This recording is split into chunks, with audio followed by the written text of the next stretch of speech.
बिहार में 4 जनवरी से खुलेंगे स्कूल, कॉलेज और कोचिंग संस्थान। शिक्षा विभाग ने जारी किया गाइडलाइन। एक दिन में 50% छात्र छात्रा होंगे उपस्थित। सीएम नीतीश कुमार के बाद पूर्व केंद्रीय मंत्री फातमी ने की दरभंगा एयरपोर्ट को अंतर्राष्ट्रीय एयरपोर्ट के रूप में विकसित करने की मांग। कहा, तेजी से होगा बिहार का आर्थिक विकास। बिहार के जूनियर डॉक्टर्स हड़ताल का दूसरा दिन आज। स्टाइपेंड बढ़ाने की कर रहे मांग। मरीजों की बड़ी मुश्किलें। स्वास्थ्य मंत्री मंगल पांडे ने डॉक्टरों से काम पर लौटने का किया आग्रह। किसान आंदोलन को लेकर सांसद रामकृपाल यादव ने तेजस्वी पर कसा तंज। कहा, न कभी हल देखा, न कभी किसानों का बोझा, उसको क्या जानकारी होगा किसानों का दर्द का। अमेरिका के जॉर्ज टाउन यूनिवर्सिटी से स्कॉलरशिप पाने वाले बिहार के लाल ऋतिक राज से मिले सुशील मोदी। शॉल और प्रतीक चिन्ह देकर की हौसला अफजाई। 2.5 करोड़ का मिला है स्कॉलरशिप। ट्रक एसोसिएशन का महाधरना सरकार के निर्णय के विरोध में। 14 चक्का ट्रक मालिक द्वारा 1 दिवसीय चक्का जाम।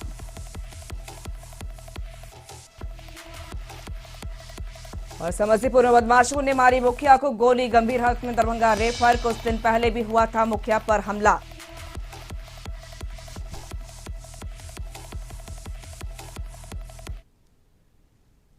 नमस्कार, हमारे बिहार में आपका स्वागत है। मैं हूं आपके साथ साहिबा सिंह। खबरों की करेंगे शुरुआत। सबसे पहले बात करें हम बिहार में स्कूल खुलने जा रहे हैं। 4 जनवरी 2021 से बिहार में स्कूल, कॉलेज और कोचिंग संस्थान खोले जा रहे हैं। इसको लेकर बिहार स्वास्थ्य विभाग ने गाइडलाइंस जारी की है। आपको बता दें कि 9वीं से 12वीं तक की कक्षाएं खोलने की अनुमति मिली है। और साथ ही जो गाइडलाइंस है वो इस प्रकार है। एक दिन में 50% छात्र छात्राएं शामिल होंगे और डिजिटल थर्मामीटर और सैनिटाइजर की व्यवस्था की जाएगी। कोचिंग संस्थान से आने से पहले माता पिता की सहमति जरूरी है। स्कूल बसों को सैनिटाइज किया जाएगा और विस्तृत गाइडलाइन सभी अधिकारियों को भेजी जा रही है।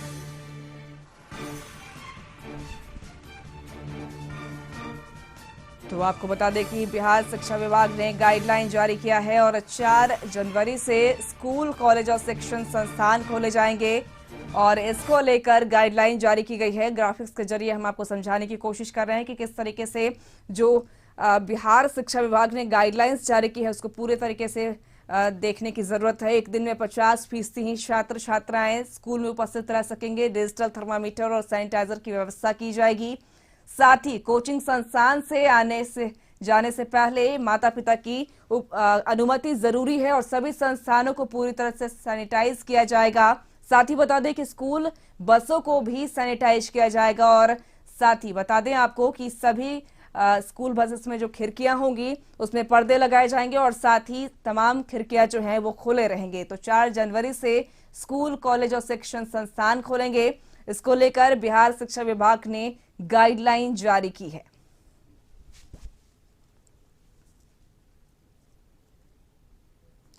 बात कर लें अगर हम आगे डॉक्टर हड़ताल की, तो स्टाइपेंड बढ़ाने की मांग को लेकर बुधवार से कामकाज ठप करने वाले जूनियर डॉक्टर्स से अनिश्चितकालीन हड़ताल का आज दूसरा दिन है। जूनियर डॉक्टर्स सरकार से स्टाइपेंड बढ़ाने की मांग कर रहे हैं और इसी के लिए उन्होंने अनिश्चितकालीन हड़ताल शुरू किया है। जूनियर डॉक्टर्स की हड़ताल के कारण बिहार में स्वास्थ्य सेवा बुरी तरह से प्रभावित हुई है।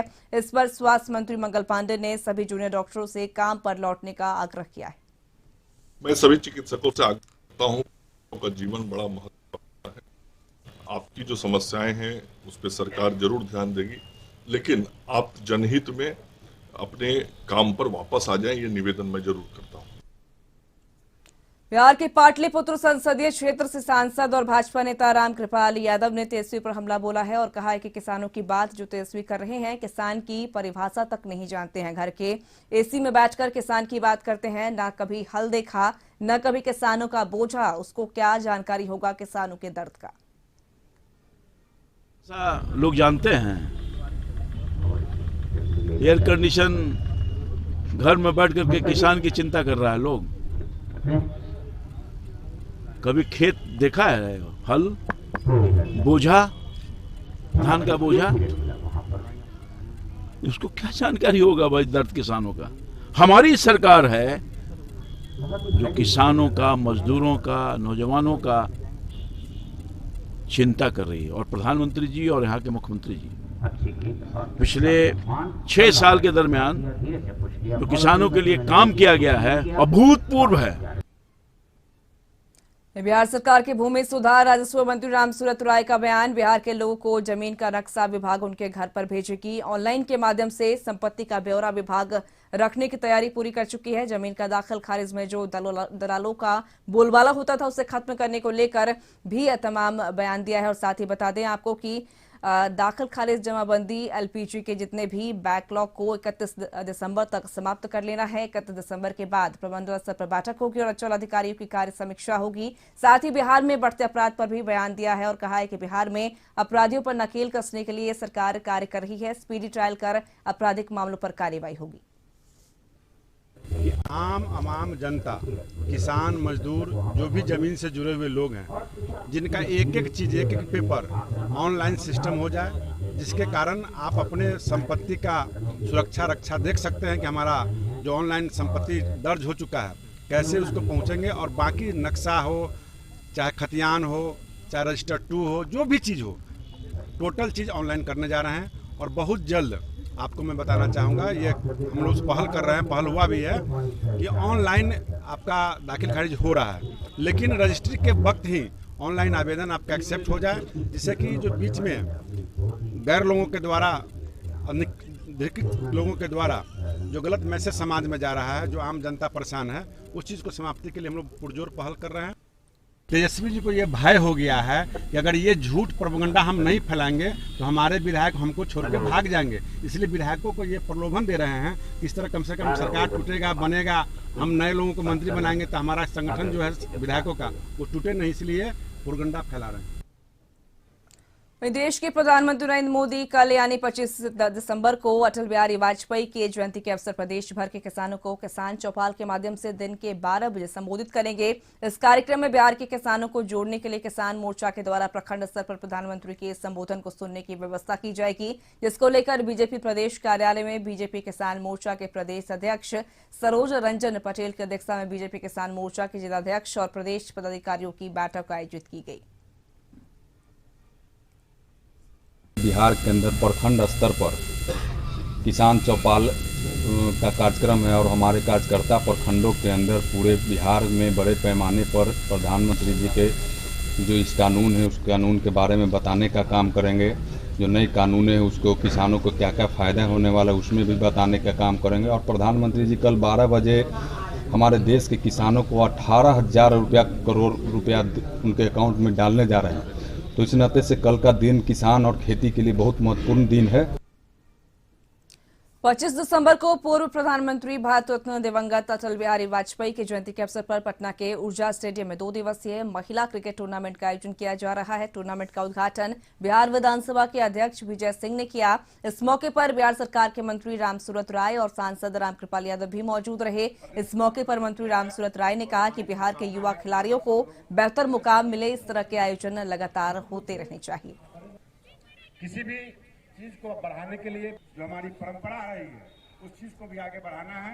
और मैं बता दें आपको कि ऊर्जा स्टेडियम में टूर्नामेंट का आयोजन किया गया और 25 दिसंबर को पूर्व प्रधानमंत्री भारत रत्न दिवंगत अटल बिहारी वाजपेयी की जयंती के अवसर पर पटना के ऊर्जा स्टेडियम में 2 दिवसीय महिला क्रिकेट टूर्नामेंट का आयोजन किया जा रहा है और टूर्नामेंट का उद्घाटन बिहार विधानसभा के अध्यक्ष विजय सिंह ने किया। इस मौके पर बिहार सरकार के मंत्री रामसूरत राय और सांसद रामकृपाल यादव भी मौजूद रहे।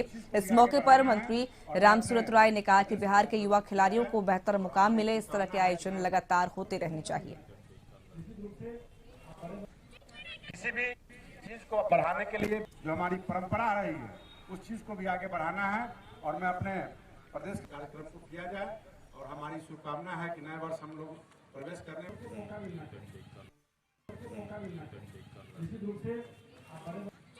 किसी भी चीज को बढ़ाने के लिए जो हमारी परंपरा रही है उस चीज को भी आगे बढ़ाना है। और मैं अपने प्रदेश के कार्यक्रम को किया जाए और हमारी शुभकामना है कि नए वर्ष हम लोग प्रवेश करने किसी भी चीज को बढ़ाने के लिए जो हमारी परंपरा रही है। खबरों में आगे बढ़ेंगे। राज्यपाल फागू चौहान पटना के शेखपुरा स्थित आईजीआईएमएस संस्थान पहुंचे। राज्यपाल के पहुंचने को लेकर आईजीआईएमएस में सुरक्षा कड़ी की गई थी। राज्यपाल का संस्थान के निदेशक के नेतृत्व में डॉक्टरों की एक विशेष टीम ने स्वास्थ्य जांच किया है। महामहिम लगभग 1.5 घंटे तक रहे और इस दौरान महामहिम का स्वास्थ्य जांच किया गया और संस्था के बारे में भी महामहिम को जानकारी दी गई।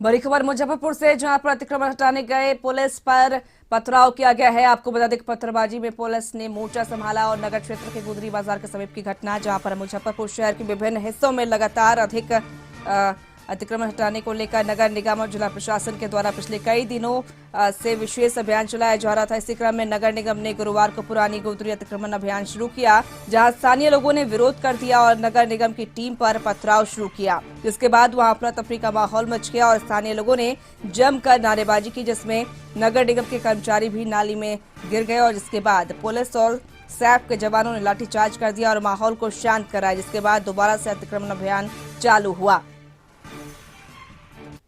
तो मुजफ्फरपुर में अतिक्रमण हटाने गई टीम पर पथराव किया गया है, पुलिस ने लाठी चार्ज किया है। फिलहाल तनावपूर्ण स्थिति बनी हुई है। तो आपको बता दें कि मुजफ्फरपुर शहर के विभिन्न हिस्सों में लगातार अधिक अतिक्रमण हटाने को लेकर नगर निगम और जिला प्रशासन के द्वारा पिछले कई दिनों से विशेष अभियान चलाया जा रहा था। तो इस पर अधिक जानकारी के साथ हमारे साथ मुजफ्फरपुर संवाददाता मनोज जुड़ चुके हैं। मनोज, मुजफ्फरपुर में अतिक्रमण हटाने गए पुलिस पर पत्थरबाजी हुई है, फिलहाल वहां स्थिति क्या है, क्या स्थिति को पुलिस ने संभाल लिया है और ये भी खबर मिली है कि लाठीचार्ज किया गया है? जी, ये मुजफ्फरपुर जिले का नगर थाना क्षेत्र का ये एरिया है, गुदरी बाजार एरिया है, जहाँ लगातार अभी मुजफ्फरपुर में पुलिस द्वारा जो अतिक्रमण हटाया जा रहा है उसका जो स्थानीय लोग है गुदरी बाजार के, उनके द्वारा ये विरोध किया गया। लोगों का कहना था कि हम लोग जैसे है वैसे ही रहेंगे, अतिक्रमण नहीं हटेगा, जिसके बाद से जो नगर निगम का प्रशासन है उनसे बकझक हुई और उसके बाद काफी लोग वहाँ उग्र हो गए, जिसके बाद पुलिस को बल प्रयोग करना पड़ा। उसके जवाब में जो है स्थानीय जो वहाँ लोग थे, जो स्थानीय दुकानदार, जो फुटपाथी दुकानदार है, वो उनके द्वारा जो पत्थर भी चलाया गया है, लेकिन मौके पर पहुंची है भारी संख्या में पुलिस बल पहुंची हुई है। पूरे स्थिति पर जो बड़ी अधिकारी है वो नजर बनाए हुए हैं। फिलहाल अभी जो अतिक्रमण हटाने का जो कार्यक्रम है वो चल रहा है, लेकिन किसी तरह से अभी जो अप्रिय कोई इस तरह की सूचना नहीं है। पुलिस बल जो है वो काफी संख्या में वहाँ मौजूद है। जी, बहुत बहुत शुक्रिया तमाम जानकारी के लिए मनोज। तो फिलहाल बता दें आपको कि पुलिस भारी संख्या में वहां मौजूद है और मुजफ्फरपुर में अतिक्रमण हटाने गई पुलिस पर लोगों ने पथराव किया और फिलहाल तनावपूर्ण स्थिति बनी हुई है और पुलिस वहां लगातार कैंप कर रही है।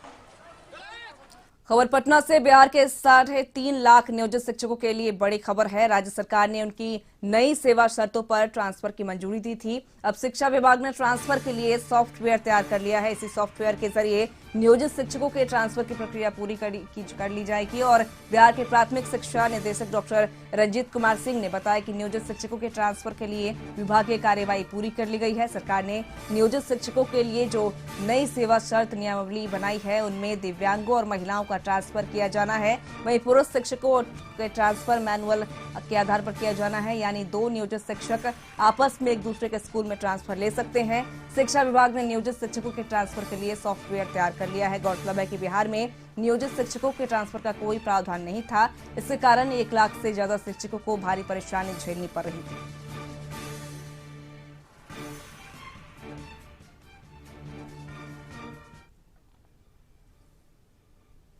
यहाँ रुकेंगे छोटे से ब्रेक के लिए, खबरों का सिलसिला जारी रहेगा।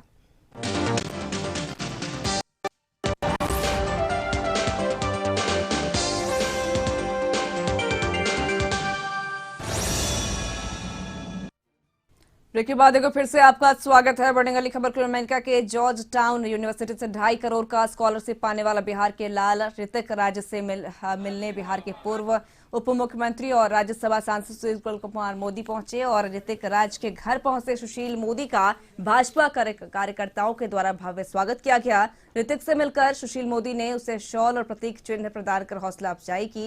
इस दरमियान ऋतिक के माता पिता से भी सुशील कुमार मोदी मिले। कुछ देर ऋतिक से बातचीत करने के पश्चात सुशील कुमार मोदी वहां से चले गए। इस मौके पर ऋतिक ने बताया कि उसे पढ़ाई करने के लिए 2.5 करोड़ का स्कॉलरशिप फॉर पीस मिला है और ऋतिक के इस उपलब्धि से माता पिता भी फूले नहीं समा रहे।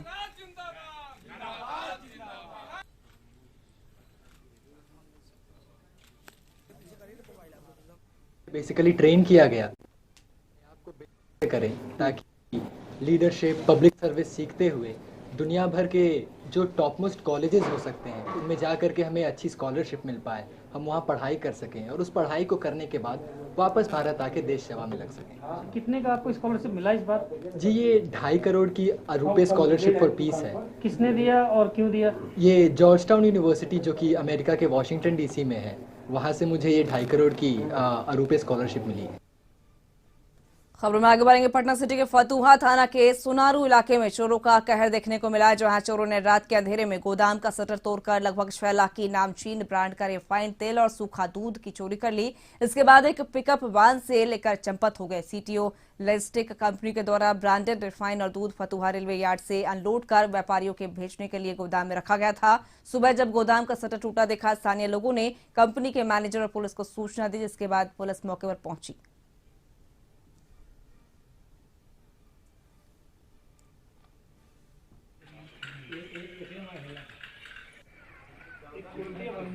खबर समस्तीपुर से। समस्तीपुर में मुखिया को गोली मारी गई है। बाइक से जा रहे अपराधियों ने मुखिया को गोली मारी है। इलाज के लिए दरभंगा रेफर किया गया है। गोही पंचायत का मुखिया राजेश सहनी को गोली मारी गई है। घटना की सूचना पर पुलिस मौके पर पहुंची और मौके से एक जिंदा कारतूस भी बरामद किया। कुछ दिन पूर्व भी मुखिया पर हमला हुआ था। घटना वारिसनगर थाना क्षेत्र के गोही गांव का है। खबर खगड़िया से। खगड़िया के बेलदौर प्रखंड कार्यालय को आक्रोशित ग्रामीणों ने घेराव कर दिया है और बेलदौर BDO शशि भूषण कुमार के खिलाफ जमकर हंगामा कर रहे हैं। आक्रोशित ग्रामीणों के समर्थन में मिथिलेश कुमार नाम का युवक मिट्टी तेल लेकर आत्मदाह के लिए BDO कार्यालय पहुंचा है। दरअसल बेलदौर प्रखंड के खराबासा में पिछले कई दशकों से सड़क नहीं बनी है और जिससे ग्रामीणों को आवाजाही में दिक्कत होती है। ग्रामीण वर्षों से सड़क और नाला निर्माण की मांग कर रहे हैं, लेकिन उनकी मांगे अब तक पूरी नहीं हुई है। लिहाजा खराबासा के सैकड़ों महिला और पुलिस लाठी डंडे लेकर प्रदर्शन करने IT सेंटर आए हैं और स्थानीय प्रशासन के खिलाफ हंगामा कर रहे हैं। हालांकि स्थानीय पुलिस मौके पर पहुंचकर आक्रोशितों को समझा बुझा रहे हैं।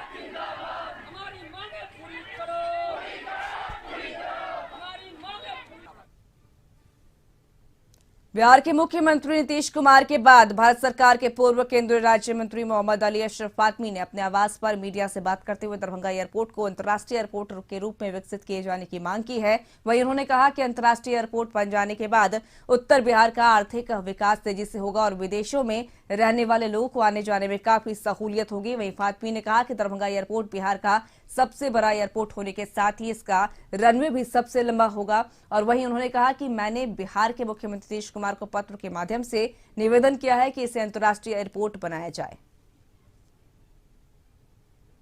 उठाते थे पटना एयरपोर्ट उतर के 4.5 घंटा 5 घंटा लगता था, इतना टायरिंग होता था। उससे अब हम लोग को छुटकारा मिला। लेकिन मैंने मांग रखी है कि ये बिहार का सबसे बड़ा एयरपोर्ट है और रनवे के हिसाब से भी सबसे बड़ा है, सबसे लंबा रनवे है दरभंगा के पास। तो मैंने निवेदन किया है मुख्यमंत्री जी से भी और लेटर भी लिखा था मैंने कि इसे इंटरनेशनल एयरपोर्ट बनाया जाए। और इससे बड़ा फायदा ये होगा कि ये रामायण सर्किट में भी आता है। यहाँ से सीतामढ़ी की दूरी बहुत नजदीक है। सिवान के बरहिया प्रखंड स्थित थाना मोड़ के पास राष्ट्रीय बजरंग दल के द्वारा आक्रोश मार्च निकाला गया। इस दौरान बजरंग दल के कार्यकर्ताओं ने स्थानीय थाना प्रभारी और CO के खिलाफ विरोध प्रदर्शन कर मुर्दाबाद के नारे लगाए और साथ ही पुतला भी दहन किया। मिली जानकारी के अनुसार पूर्व में एक NGO को द्वारा अवैध रूप से चल रहे बूचर खाने में स्थानीय प्रशासन के साथ मिलकर छापेमारी की गई, जिस दौरान अवैध गौ मांस जब्त किया गया था और जिले के वरीय अधिकारियों द्वारा आदेश दिया गया था कि क्षेत्र में जितने भी अवैध रूप से बूचर खाने चल रहे हैं उस पर छापेमारी कर कार्रवाई किया जाए। और लेकिन प्रशासन की रवैये देखकर बजरंग दल के कार्यकर्ताओं में काफी आक्रोश देखने को मिला।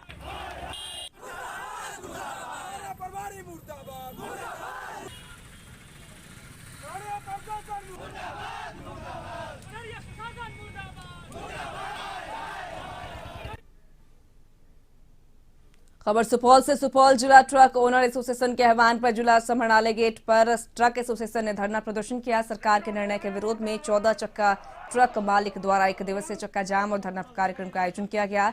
इस दौरान वक्ताओं ने कहा कि पिछले दिनों सरकार के द्वारा लिए गए निर्णय के विरोध में 1 दिवसीय चक्का जाम और धरना प्रदर्शन कर रहे हैं। सरकार को सूचित करना चाहते हैं कि अविलंब इस कानून को वापस लिया जाए। साथ ही कहा कि राज्य में 14 चक्का ट्रक पर गिट्टी बालू रोड नहीं करने को तालिबानी फरमान बताते हुए अविलंब वापस करने की मांग की। साथ ही अल्टीमेटम भी दिया कि अगर उन लोगों के मांग को नहीं माना गया तो वे लोग ट्रक को सड़क पर लगाकर चक्का जाम कर विरोध प्रदर्शन करने का काम करेंगे।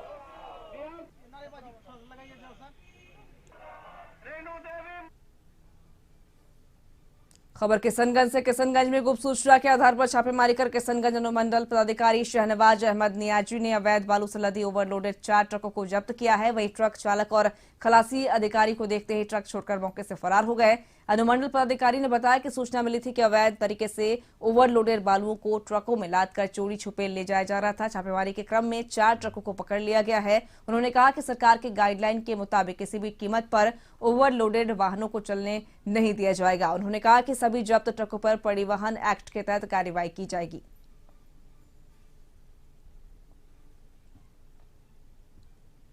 खबर मधुबनी से। मधुबनी के संतावन पर दर्दनाक हादसा हुआ और फुलपरास थाना क्षेत्र में लोहिया चौक पर अहले सुबह घने कोहरे के कारण दर्जन भर तेज रफ्तार वाहन टकरा गए, जिसमें एक बस से टकराकर एक ट्रक एक दुकान में जा घुसी, जिसमें 2 लोगों की घटनास्थल पर ही मौत हो गई और आधा दर्जन से अधिक लोग घायल हो गए हैं। इसके बाद चीख पुकार और कोहराम मच गया।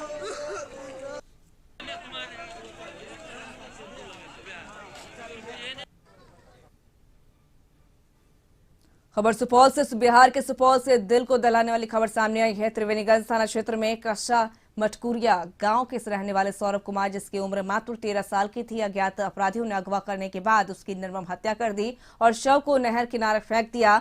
परिजनों के अनुसार मृतक सौरभ बुधवार की संध्या घर के बगल में ही भोज खाने गया था, जहां से वो शाम 7 बजे के बाद से लापता हो गया। इसके बाद घर नहीं लौटने पर पूरी रात उसकी खोजबीन की गई, लेकिन सौरभ का कुछ पता नहीं चला। गुरुवार की सुबह राहगीरों ने गांव वालों को सूचना दी कि एक अज्ञात लाश मटकुरिया छोटी नहर के किनारे पड़ा हुआ है, जिसके बाद गांव के कई लोग लाश देखने के लिए दौड़े तो लाश की पहचान कच्छा मटकुरिया निवासी सिकंदर यादव के 13 वर्षीय पुत्र सौरभ कुमार के रूप में की गई। जानकारी मिलने पर घटनास्थल पर पहुंची त्रिवेणीगंज पुलिस ने लाश को कब्जे में ले लिया और मामले की जांच में जुट गई।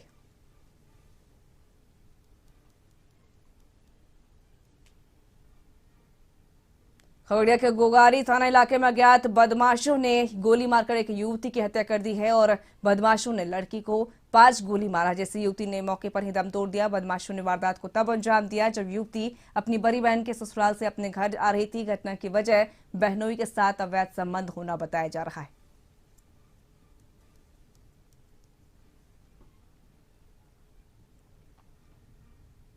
खबर बाढ़ से। बाढ़ में नगर परिषद के कार्यपालक पदाधिकारी और मुख्य पार्षद के बीच वर्षों से चल रहे शीत युद्ध से बाढ़ शहर को नाको दम करके रख दिया गया है। दोनों के बीच कभी तालमेल नहीं होने के कारण यहां के सफाई कर्मी को साल में बार-बार हड़ताल पर जाना पड़ता है, जिसकी वजह से शहर में गंदगी का अंबार लग गए हैं और सफाई व्यवस्था बिल्कुल चरमरा जाती है। बार-बार हड़ताल होने के बावजूद भी नगर परिषद कोई ठोस कदम नहीं उठा रहा है। विदित हो कि पिछले 5 दिनों से सफाई कर्मियों ने फिर हड़ताल पर रखा है और सफाई कर्मियों का कहना है कि हम लोगों का वेतन नियमित कभी नहीं हो पाता है। हमेशा नगर परिषद 3-4 महीने के बाद 1 महीने का वेतन मुहैया कराता है, जिसके कारण हम लोगों को काफी परेशानी झेलनी पड़ती है।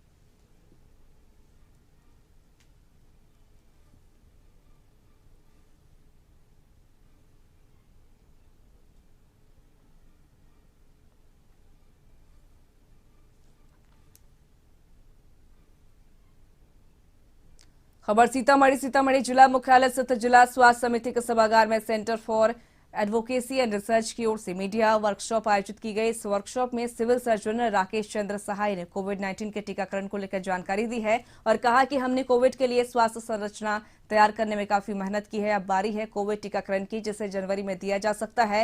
वैक्सीनेशन के लिए जिला पूरी तरह से तैयार है। टीका देने के लिए एएनएम स्वास्थ्य कर्मियों का चयन किया जा रहा है। मौके पर जिला प्रतिरक्षण पदाधिकारी डॉक्टर ए.के. झा ने कहा कि कोविड का वैक्सीनेशन 3 चरणों में होगा।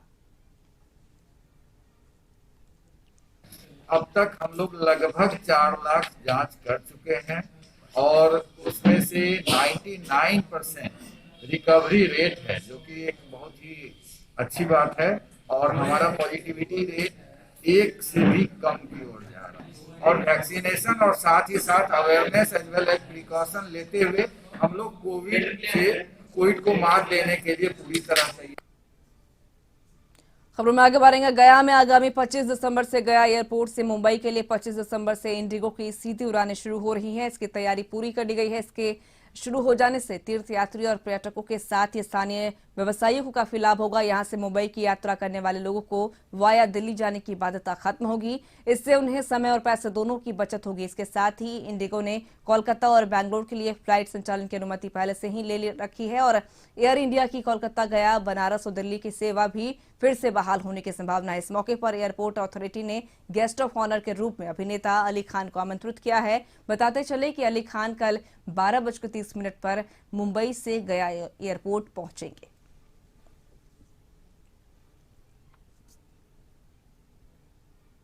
खबरों में आगे बढ़ेंगे, बात करेंगे अररिया के रामपुर कोडर कट्टी गांव में सांसद प्रदीप कुमार सिंह ने किसान चौपाल लगाकर किसानों को कृषि वैदिक की बारीकियों पर विस्तार पूर्वक जानकारी दी। किसानों को संबोधित करते हुए सांसद ने कहा कि प्रधानमंत्री नरेंद्र मोदी के नेतृत्व में केंद्र सरकार ने कृषि विधेयक किसानों के हितों की रक्षा के लिए पारित किया है और नए कृषि विधेयक से अब किसान पूरे भारत में अपनी फसल कहीं भी बेच सकते हैं, जहां उससे अच्छे दाम मिलेंगे। किसानों के लिए विकल्प मिलने और बिचौलियों से आजादी मिलने से उनकी आर्थिक उन्नति के द्वार तेजी से खुलेंगे। जो वहां पे मंडी है उसको भी हम खत्म हम लोग। हमारे बिहार में बस इतना। एक छोटे से ब्रेक के बाद देखिए हमर झारखंड हमारी सहयोगी करिश्मा के साथ। मुझे दीजिए इजाजत। नमस्कार।